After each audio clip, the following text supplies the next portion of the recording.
You don't own your games even if you buy them. Let me ask you something. If you buy a game today, why does it still need a permission to exist?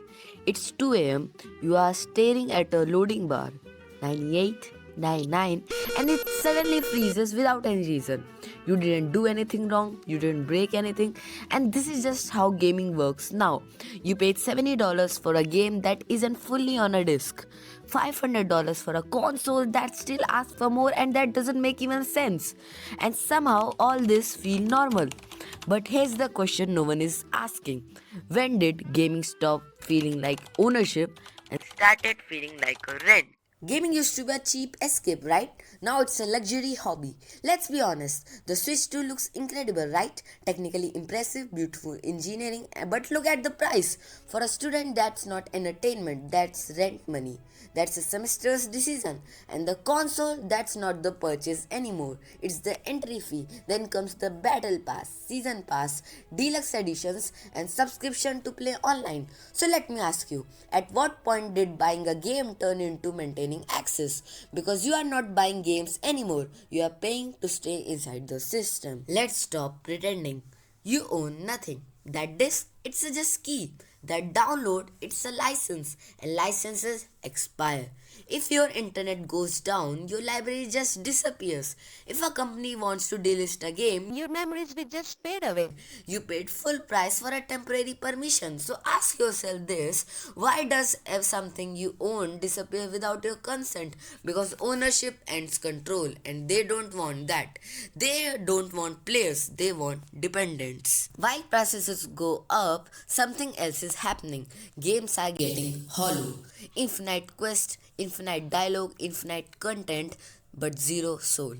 Characters talk forever but say nothing. Words keep you busy but not fulfilled. This isn't art. It's engagement farming, and in the middle of all this, everyone is waiting for one thing: GTA 6.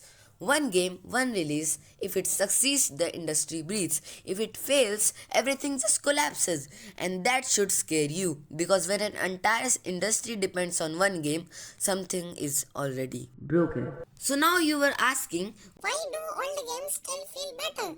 it's not the graphics, it's not nostalgia, it's limits. Those developers had some boundaries, budgets, hardware restrictions, and limit create creativity. They weren't chasing engagement graphs, they were chasing ideas. We traded atmosphere for resolution, gameplay for buzzwords. We are not nostalgic for pixels, we are nostalgic for respect. So now you should ask, what's the solution? Solution is indie developers. They are creators who make games or software without the support of big companies. That means no huge budgets, no massive teams, and no corporate pressure telling them what to build. Instead, indie developers rely on their own creativity, passion, and small resources. Example are Silk Song and Expedition 33. Those games are just absolute cinema made by indie developers. Sometimes it's a tiny team, sometimes it's just one person coding, like Minecraft, which was made by Notch. Designing and testing everything is done by a single person. Because they are independent, they get full freedom to experiment. That's why indie games often feel fresh, unique, and personal. They are not trying to follow trends, they are trying to express ideas.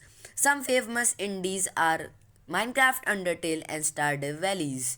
So if you are still watching, I just want to tell that I have an exam tomorrow and my laptop is overheating. So just like and subscribe this channel so I could really play RDR and GTA 6 on my this Potato!